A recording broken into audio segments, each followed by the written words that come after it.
दोस्तों फिर एक बार वेलकम। आप बहुत अच्छा कि आप लेसन नंबर 3 में पहुंच गए। आप सीरियस है, बहुत अच्छा।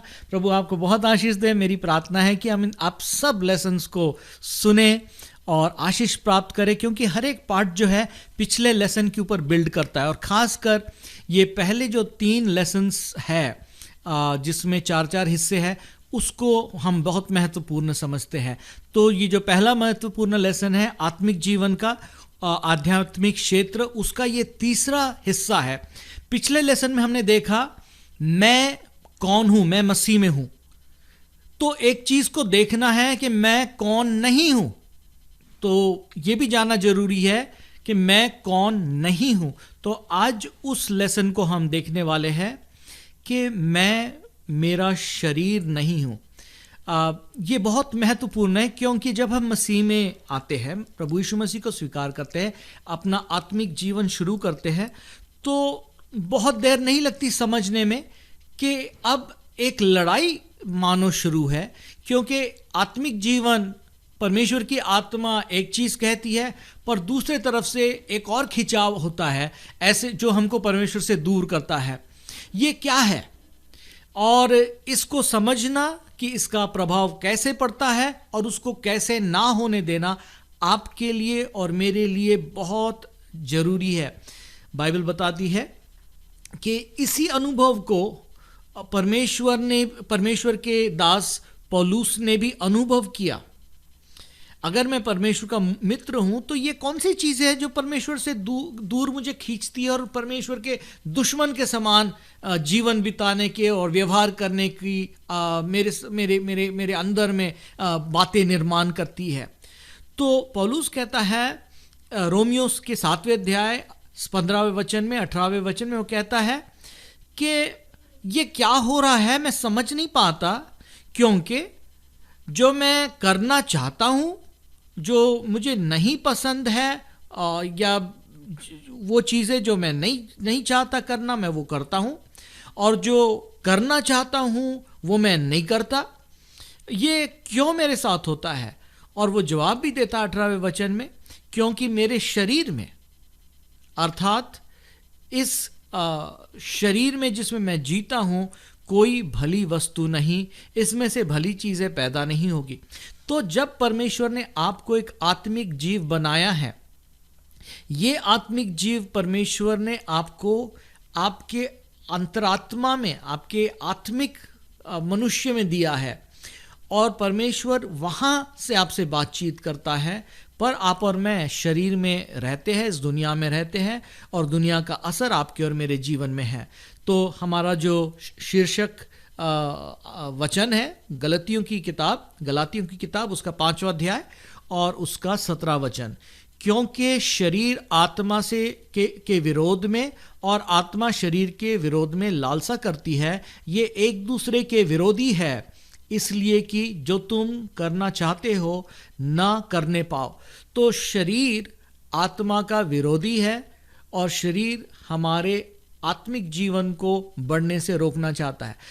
अब प्रश्न उठता है ये शरीर क्या है? क्योंकि बाइबल में भी आप कई बार पढ़ेंगे और कहेंगे शरीर के काम, शरीर की लालसा, तो आप कहेंगे शरीर का मतलब क्या? मेरी हड्डियां, मेरा हार्ट, तो क्या ये सब दुश्मन है? नहीं, बाइबल ये नहीं कहती। बाइबल कहती है मनुष्य त्रिएक है। मनुष्य त्रिएक है, अर्थात परमेश्वर ने मनुष्य को त्रिएक बनाया है। आत्मिक जीवन जिसके बारे में हम बात करते हैं, प्राण या सोल, जिससे इंग्लिश में जो वर्ड है सोल वो है साइका, और तीसरा जो है वो है देह या बॉडी। तो 3 चीजों से हम एक है, पर हमारे अंदर ये 3 विभिन्न चीज की एकता है मानो। आत्मा वो हिस्सा है जिससे हमें परमेश्वर का ज्ञान होता है। आत्मा ही है जिससे हमको परमेश्वर की पहचान होती है। शरीर वो है जिससे हमें दुनिया की, हमारे आसपास हम इस दुनिया में रहते हैं, उससे उसकी पहचान होती है। इसके शरीर के 5 अलग अलग तत्व है और हम दुनिया को समझते हैं, संसार का बोध होता है। जो जिसको हम कहें, जो हमारी शरीर की 5 इंद्रियां हैं, देखना, छूना, स्वाद, सूंघना, सुनना, तो ये सब जो है ये शरीर से हम महसूस करते हैं। पर बीच में क्या है? हमारा प्राण या हमारा सोल। सोल वो हिस्सा है जिसको हम कहेंगे हमारा मस्तिष्क, ये हमारी सोचनी, हमारे इच्छा, हमारे इरादे, हमारी भावनाएं, हमें अच्छा जो लगता है, बुरा जो लगता है, ये भावनाएं, ये सब हमारे प्राण में है। तो मनुष्य त्रिएक है: आत्मा, प्राण, शरीर, सोल, स्पिरिट, बॉडी। और तीनों की परिभाषाएं हमने देखी। आत्मा की परिभाषा क्या है? आत्मा से हमें ईश्वर का बोध होता है। प्राण की परिभाषा क्या है? एक मस्तिष्क, एक इच्छा, भावनाएं। देह क्या है? जिससे हम संसार का बोध करते हैं। अब हमारा प्राण है, अर्थात मस्तिष्क, इच्छा और भावनाएं, जिससे हमारी आस्थाएं, हमारे व्यवहार पैदा होते हैं। जो हमारे किन बातों पर हम विश्वास करते हैं, किन किन चीज़ों से हम कैसे जीते हैं, ये हमारे भावनाएं, हमारे विचार, हमारे मस्तिष्क से पैदा होते हैं। हमारा चाल चलन जो है वो भी, हमारा व्यवहार जो है वो भी इसी से पैदा होता है। अब एक और चीज़ की तरफ ध्यान देना जरूरी है। जब हम इस दुनिया में, शरीर में हैं, इसमें दुनिया का बोध जो है, उसमें एक और चीज़ है और वो है संसार। संसार जो है वो ये दुनिया के तौर तरीके हैं, दुनिया की चीज़ें हैं, दुनिया की सोचनियाँ हैं। दुनिया क्या कहती? दुनिया कहती कि अगर किसी ने तुझे एक चांटा मारा तो उसे 2 लगा देना, अगर तुझे बढ़ना है तो किसी को धक्का देना होगा। ये दुनिया के तौर तरीके हैं और बचपन से मानो हम इसको सीखते आए हैं कि अगर जीना है इस तरीके से जियो। परंतु अब हमारा परमेश्वर के साथ पहचान जो हुई है, अब हमारा जीवन परिवर्तित हुआ है। हम इस दुनिया में तो है पर इस दुनिया के नहीं हैं। पर बाइबल बताती है कि ये जो पुराना मनुष्यत्व है और ये देह जो संसार में रहती है, इस देह के ऊपर कंट्रोल जो है, इस देह के ऊपर जो प्रभाव है, एक तरीके से कंट्रोल नहीं कहना चाहिए, प्रभाव कहना चाहिए, वो इस दुनिया से है और दुनिया के ऊपर राज्य जो है वो शैतान का है। तो बाइबल हमें बताती है कि पहले हम इस संसार के अधिकारी, उसके हाकिम अर्थात शैतान के अनुसार चलते थे, उसकी आज्ञा मानने वाले थे, उसके अनुसार हम कार्य करते थे। वो हमें बताता था क्या करना क्या नहीं करना। तो जरूरी नहीं है कि वो हमें पहले ही दिन शरीर में मृत्यु देता था, पर उसका काम है आत्मिक मृत्यु देना, उसका काम है नाश करना, उसका काम है हानि करना। वो हमें धोखा देता है, कहता है इससे फायदा होगा, पर एंड में हमारा सिर्फ नुकसान ही करता है। तो इस हालत में हम फंसे हुए अपने आप को देखते हैं कि जो हमारी देह है वो इस दुनिया में है और इस दुनिया के ऊपर शैतान का प्रभाव है। पर बाइबल हमें क्या बताती है? पहला यूहन्ना उसके 2 अध्याय 15 से लेकर 17 में बाइबल हमें बताती है कि हमको इस दुनिया से और इस दुनिया की बातों से प्रेम नहीं करना। इस दुनिया की बातें क्या है कि अपनी ही इच्छा रखना, अपने ही लिए सब कुछ सोचना, अपने आप को महत्वपूर्ण बनाना। वो 3 बातें याद है जो हमने देखा था कि सिर्फ परमेश्वर की है। सब चीज़ों को नियंत्रण में रखना, अपने इच्छा के अनुसार सबके लिए न्याय बनाना और न्यायी होना, और अपने आप को महत्वपूर्ण करना या प्रशंसा लेना। तो आप देखते हैं ये संसार की बातें हैं। संसार हमेशा इसी रास्ते में, इसी जीवन में हमें खींचती है। तो बाइबल में हम इसके लिए एक शब्द पाते हैं और वो शब्द जो है वो है शरीर। कई बार आप पढ़ेंगे बाइबल में, शरीर के अनुसार मन ना करो या शरीर के अनुसार ना जियो। उसका ये मतलब नहीं है कि ये मांस और हड्डियां, ये हार्ट, इसके मुताबिक। पर इसका हमेशा मतलब है इस दुनिया के तौर तरीके। तो जब भी आप शरीर देखते हैं, समझे उसको, ये दुनिया के तौर तरीके, दुनिया के फैशन प्लेट, दुनिया के मेथड्स। और हमेशा शैतान हमें चाहता है कि इस दुनिया के मेथड्स के मुताबिक चले, पर उससे हमेशा मृत्यु ही निर्माण होती है। बाइबल बताती है गलातियों की किताब उसका 5वां अध्याय 19 से लेकर 21 में, शरीर के काम, याद है हमने शरीर के बारे में बात किया, शरीर के काम तो प्रकट है, अर्थात व्यभिचार, गंदे काम, लुचपन, मूर्ति पूजा, टोना, बैर, झगड़ा, ईर्ष्या, क्रोध, विरोध, फूट, विधर्म, डाह, मतवालापन, लीला क्रीड़ा और इनके ऐसे ऐसे काम है। इनके विषय में मैं तुमको पहले से ही कह देता हूं, जैसे पहले भी कह चुका हूं, कि ऐसे ऐसे काम करने वाले परमेश्वर के राज के वारिस ना होंगे। तो बाइबल बताती है कि ये जो पुराना मनुष्यत्व हमारा आदम में जो है, वो इस दुनिया के सदृश है, इस दुनिया के तौर तरीके से, उसके बिलीफ और बिहेवियर ये इस दुनिया से आते हैं। आस्थाएं और व्यवहार इस दुनिया से आती है, दुनिया के तौर तरीके से। परंतु हमने देखा कि प्रभु यीशु मसीह ने हमको नया जीवन दिया है ना। पर दुनिया क्या कहती, अगर तुझे खुश रहना है तो तुझे ऐसा होना चाहिए। कोई मुझे कहता बस अगर मेरी शादी हो जाएगी ना मैं खुश हो जाऊंगा।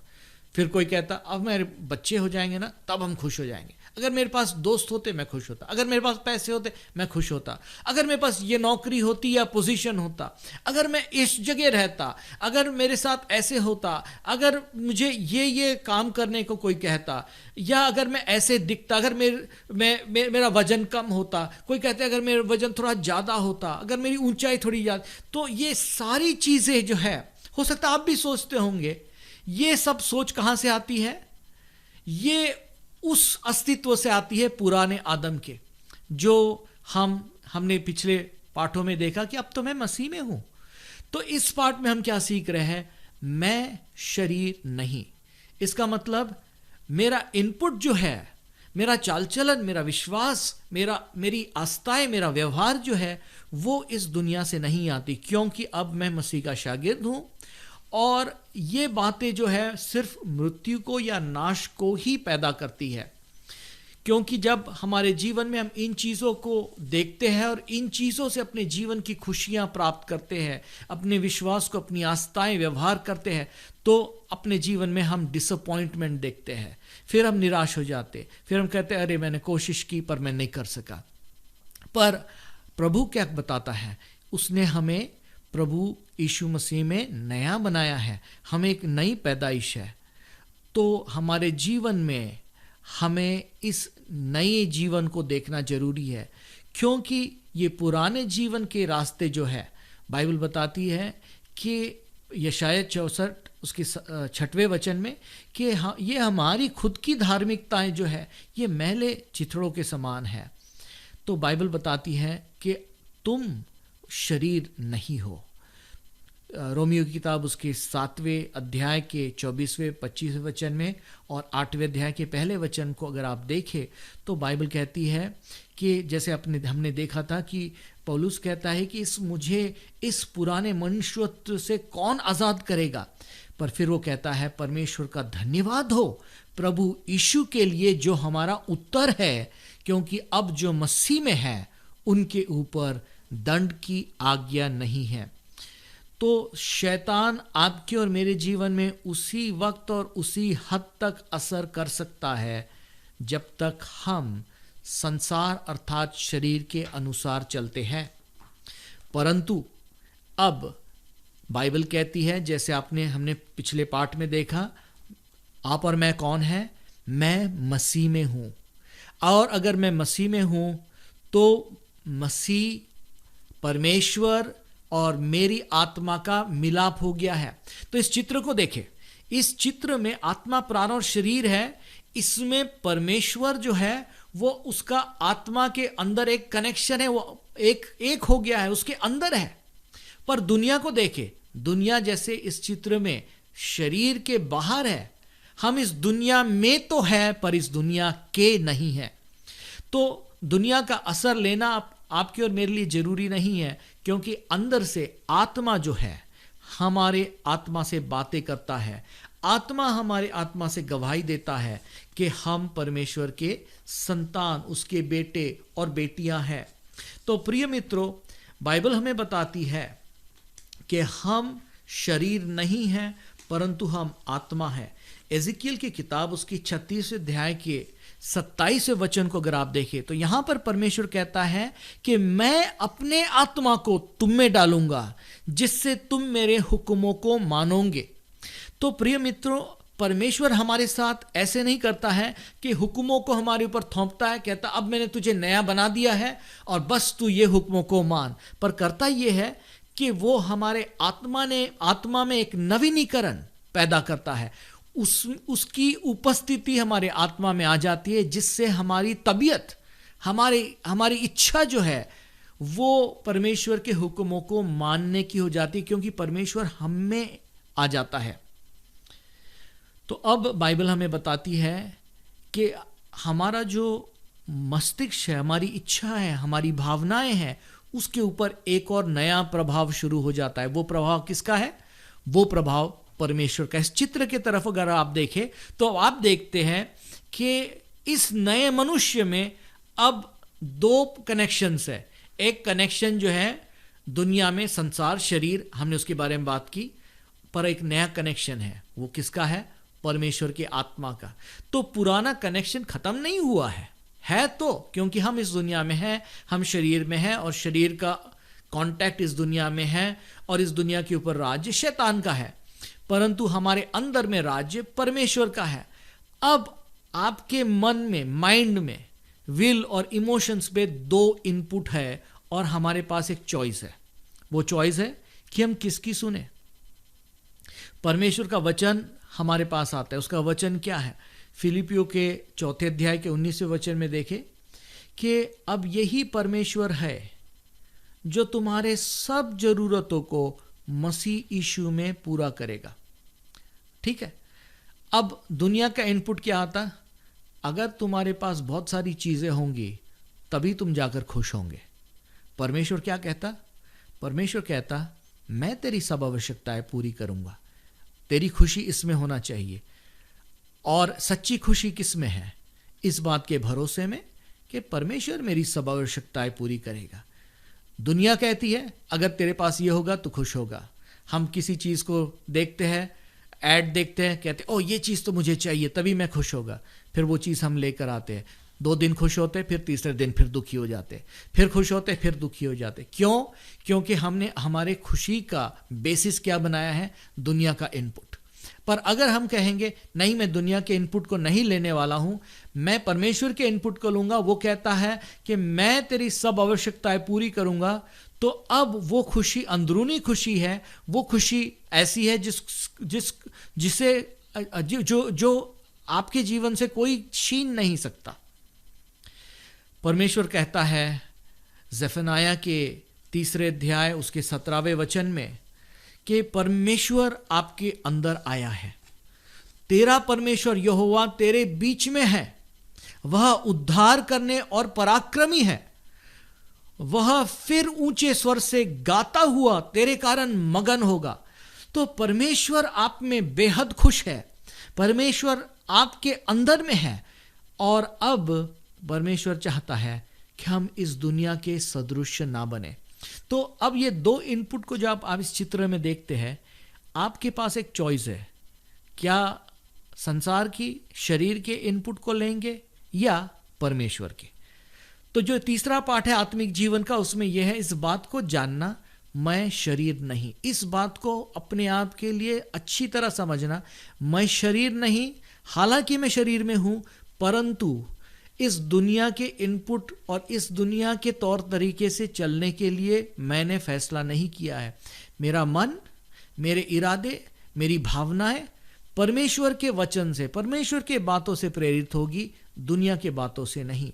क्योंकि शरीर पर मन लगाना, जैसे हमने देखा, मृत्यु है। बाइबल कहती है रोमियो 12:2 में, इस संसार के सदृश या हमशक्ल ना बनो, परंतु तुम्हारी बुद्धि या सोचनी के नए हो जाने से तुम्हारा चाल चलन भी बदलता जाए, जिससे तुम परमेश्वर की भली और भावती और सिद्ध इच्छा अनुभव से मालूम करते रहो। सो प्रिय मित्रों, हमारे इस आत्मिक यात्रा में परमेश्वर चाहता, इस लड़ाई में जो आत्मा और शरीर की है, इसमें हमारे पास एक चॉइस है।